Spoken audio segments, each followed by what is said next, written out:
What's up, guys? It's Kyle Jones, Jones Sport Fishing. Hey, today is Wednesday, the 24th of September. Yeah.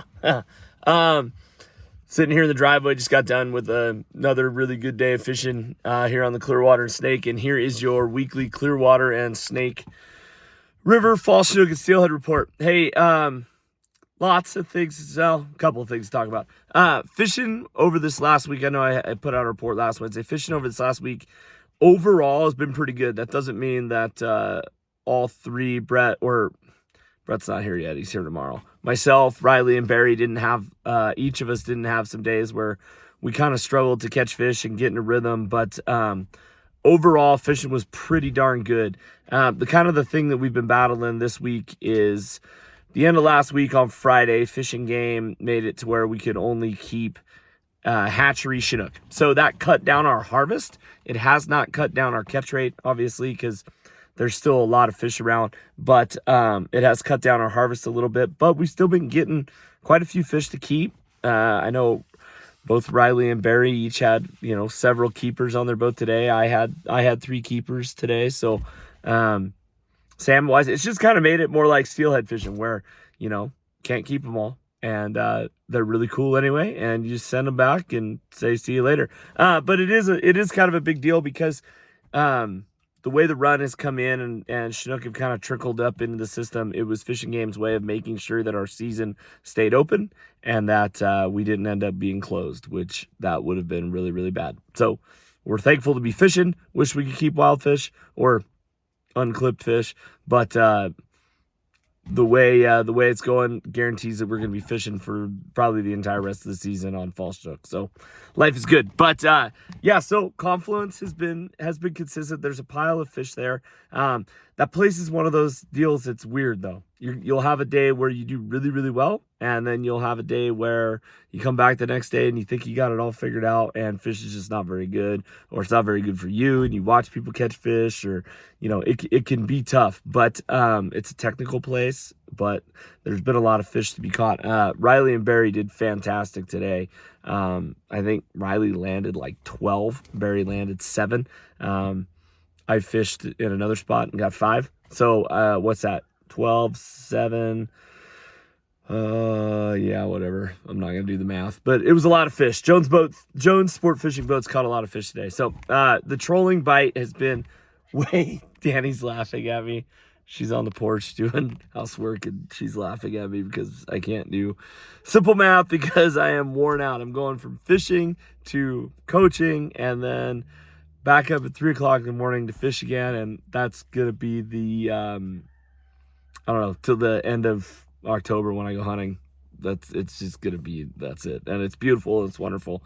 But yeah, my brain doesn't function a lot. So if you're on my boat and you hear me stuttering and stammering, it's not because I'm getting dumber. It's just because I'm tired, or maybe I am getting dumber. I don't know. But with that said, the troll bite in the Confluence has definitely been way better than hover fishing. For whatever reason, trolling has kind of been the way to go. I know the guys, Riley and Barry, have been spending more time down there than I have, and they've definitely been relying on trolling to get their bites. A lot of super baits. Super baits early in the morning has been a really, really consistent thing, kind of all the standard colors. I don't think either of those guys are getting real complicated color-wise. Barry wouldn't want me to tell you if he was anyway. So, rotten bananas, that kind of thing. All the stuff you normally fish, big catching fish, stuff them with tuna and send them fish where there's fish at, and hopefully you'll get on them.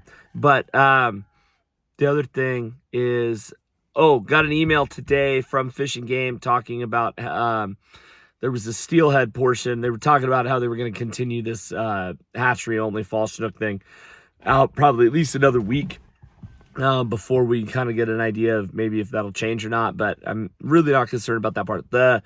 The positive part about that was that it looks like our B-run steelhead numbers are coming in higher than they were expected like a couple weeks ago. So that's really, really good news. We were looking at kind of a down year, but I think we're going to have a pretty darn good year for B-runs, kind of a normal run, whatever that means. So it's where no additional fisheries restrictions need to be made. We're going to be rolling with our 2 fish limit all the way through the fall, and then it'll be 3 after January 1. So that was really good news. So any of you guys that are, on the fence about steelhead fishing, anything like that, we're going to have a good year. And you know what? As long as steelhead fishing's open, fishing is usually pretty good. So anyway, guys, that's all I got for you this week. We're going to continue. We're going to start seeing a lot more steelhead in our catches over probably this next week. We got the first week of October coming up next week. So, be ready to start seeing some steelhead. If you fish with me, be ready to fish for steelhead. Brett is inbound. I think, he might be here in country tomorrow. Danny says he's going to be in country tomorrow. So anybody who, watch out, Brett's coming. So just put it that way. Hey, and one more little tip. If you're trolling around the Confluence, pay attention to what direction you're trolling in. That's all I got to say. Please don't stare at all your rods out the back and not watch where you're going driving around the remote. If you constantly think that people are running into you, it's probably you. Anyway, God bless you guys. Go catch you next week.